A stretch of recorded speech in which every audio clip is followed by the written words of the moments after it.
Earth&Aria from grade 5 Aster. Today I'm interviewing my dad, who was an engineer and works in the oil and gas industry. I want to talk about climate change because our animals and plants' life depend on it. Based on my research, climate change is a significant long-term shift in global temperatures and weather patterns. What can you add on this? Well, I must agree with you. Of course, climate change affects all forms of life on Earth, and it can be influenced by industrialization and whatever humans do in day-to-day life and in a modern life that we live.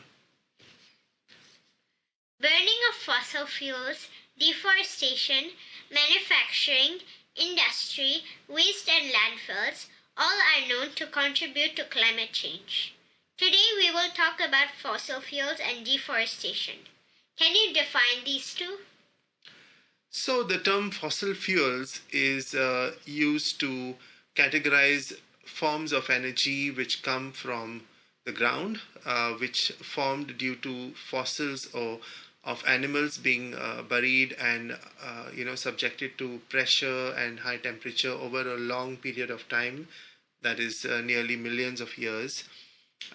This led to their materials getting converted into various forms of organic matter and ultimately into forms of fuel that we use today.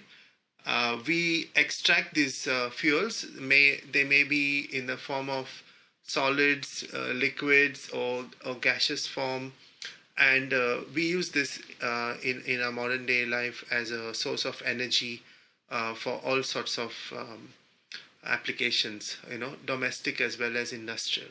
So that is fossil fuels for you.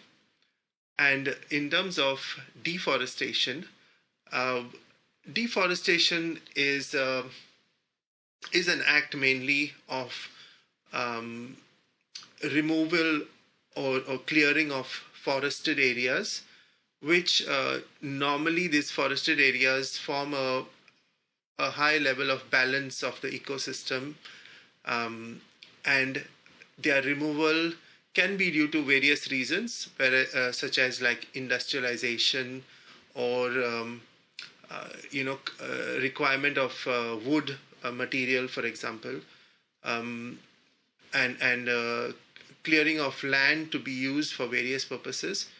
So the cause of that causes deforestation, and the effect of which can be quite detrimental to the climate, because the forests, as you know, the trees balance a lot of the the water, the temperature, the ecosystem in general in those areas. And when we remove forests, it affects the weather. Yes, totally 453,040 terajoules of fossil fuel was used in 2024. It was the primary source of energy. Why do you think this was?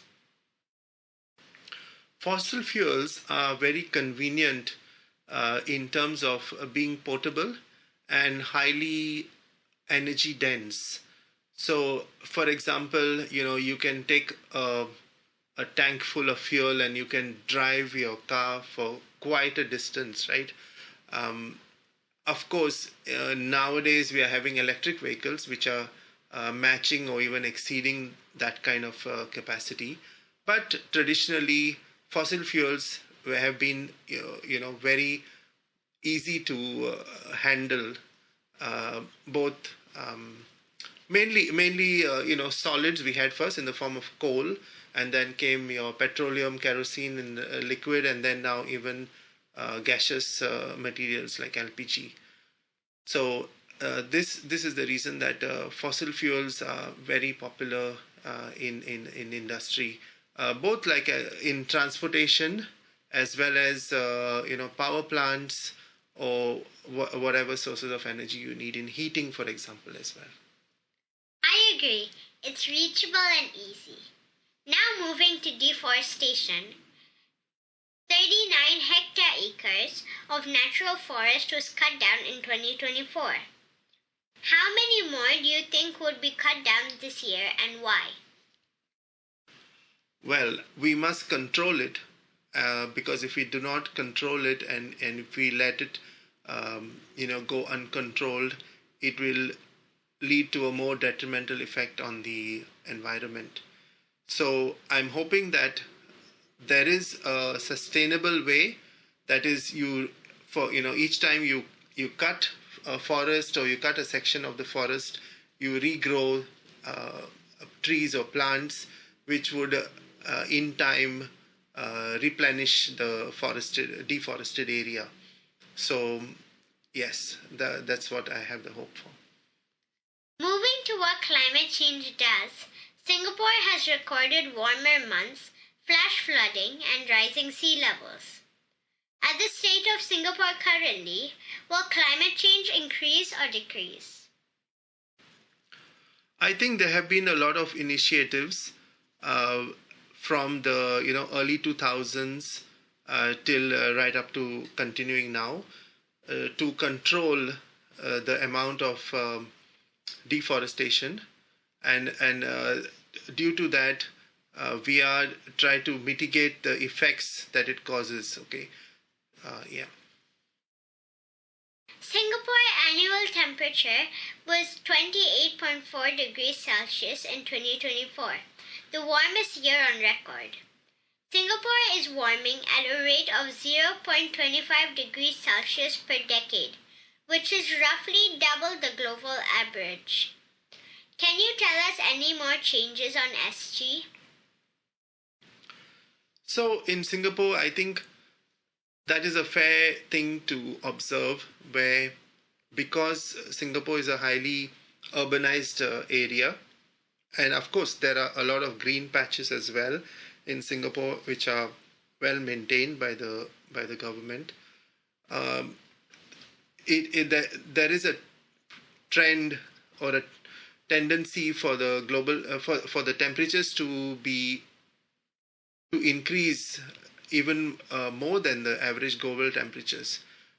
Because although Singapore is a very small a dot, on the Malaysian peninsula, yet I think we all feel the effects of temperature rise, and that these days obviously we cannot do without air conditioning. It's extremely difficult, even at night time, right? So yes, that is the effect of temperature rise. Singapore has also become very wet. Flash flooding in Bukit Timah and Tampines were common. In Kentridge, 145.8 millimeters of rain was recorded. Please tell us more examples. Well,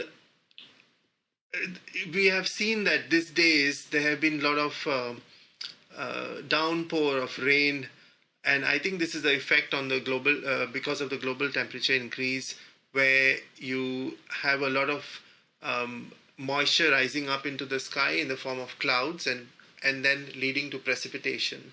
So this leads to flash floods, and I think we are seeing that more and more. There have been a lot of storms and similar kind of weather cycles happening in the Asian region, including, for example, Philippines, Malaysian areas, and things like that. Now let's see how we can prevent climate change. At home, we can use LED bulbs and air dry laundry. Are there any other ways we can prevent climate change at home? Yes, one of the main things we could do is to switch off our electronics and our power consumption completely and not leave it on standby overnight. We have a lot of tendency to do that. Or we can use smart devices, which have a very low standby current, while they will automatically switch off the main system. So you will save on energy, and consequently that will help the effect on the temperature rise and things like that, because you will burn less fossil fuels and other sources. Then you can obviously recycle and upcycle, and stop using single-use plastics, for example. So all these things in a small way or in a large way contribute to helping the environment. On the large scale, we can use renewable energy and protect nature. Can you explain how these will help? Renewable energy is good in the sense because it comes from renewable resources such as the sun, the wind, wave energy, which does not consume fossil fuel and does not add to the greenhouse gases, as well as affect the temperature, global temperatures as such. So it is definitely beneficial to use these natural and sustainable forms of energy sources to control the effect that it has on the climate. We could also invent appliances like stoves which use less electricity. Are there any other things that we could invent? Yes, we can make sure that we switch over to more efficient lighting, because you obviously need a lot of lighting systems. And having said that, in the recent years there have been a lot of new inventions, especially the LED lightings, which are much more efficient than the traditional incandescent lamps that we used to have. There are a lot of smart devices nowadays that will shut down and control the power consumption, okay, versus how it used to be earlier, where you had higher power consumption devices.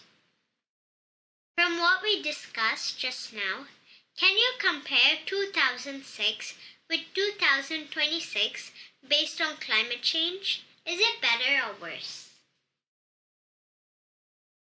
That's a very interesting question. As far as my feeling goes, I feel that the temperatures on average have slightly increased, as in you can feel it in the weather, it's become slightly warmer. However, having said that, I think we are headed in the right direction at the moment, because there is always a global initiative to have a sustainable forms of energy and to make devices and energy sources more efficient, so that this overall will help in the control of climate change. Today we explored what is climate change, its causes, impact, and how we can prevent it. Thank you for listening to today's session. This is Earth and Aria signing off.